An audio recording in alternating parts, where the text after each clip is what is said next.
promis un témoignage bien spécial.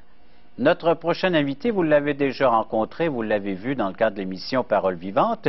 Il nous revient nous raconter son histoire. C'est M. Guy Bourassa. Guy, bonjour, bienvenue. Bonjour, Régent. Et puis, on sait que tu es un consultant en gestion, du moins s'ils ne le savaient pas, ils le savent maintenant.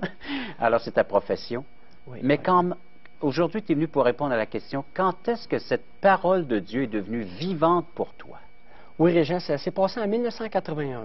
Il y avait un de mes compagnons de travail, il s'est mis à me parler justement de cette parole de Dieu-là qui était devenue une parole vivante dans sa vie.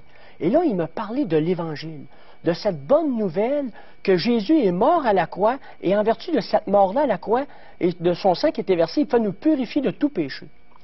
Et cette personne-là me parlait de l'Évangile et de Jésus-Christ comme jamais personne m'avait parlé de l'Évangile avant. Et là, ma curiosité était piquée. Et là, je me suis mis à lire à son invitation dans l'Évangile de Jean.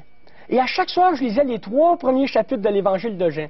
Et le matin, lorsque j'arrivais au travail, il me disait « Puis, qu'est-ce que tu as lu hier? » J'ai lu les 3 premiers chapitres de Jean. Il me dit « Pourquoi tu lis pas ailleurs dans la parole? » J'ai dit « Ben, c'est parce qu'à tous les soirs, je découvre quelque chose de nouveau. » Et le verset qui m'a marqué le plus, c'est le verset dans Jean 3,16 que plusieurs connaissent. « Car Dieu a tant aimé le monde qu'il a donné son Fils unique afin que quiconque croit en lui ne périsse point, mais qu'il ait la vie éternelle. » Et non seulement j'ai connu l'amour de Dieu, mais j'ai compris la grâce de Dieu. Ce don que Dieu fait d'une façon non méritée. Et là, j'ai vu tout son amour, et j'ai vu qu'il m'aimait, c'est pas parce que j'étais un bon gars, c'est parce qu'il avait décidé de m'aimer, puis il avait prouvé en Jésus-Christ, en sacrifiant son propre Fils à la croix. Tu as découvert le système par lequel Dieu peut te pardonner, te purifier de tout péché et te faire une place également pour l'éternité en sa présence. La grâce.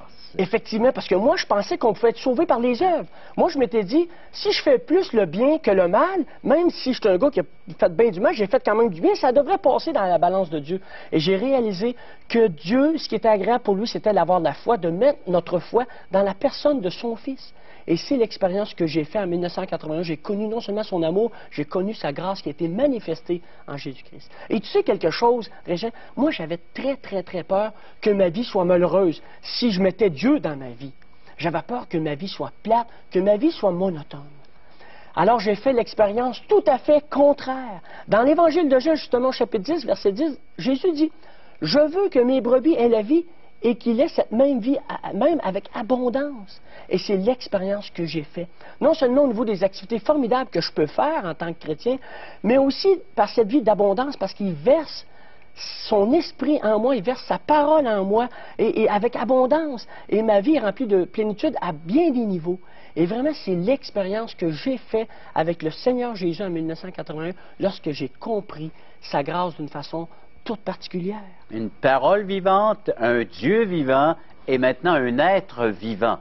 Car la Bible nous dit que là où régnait la mort, maintenant règne la vie.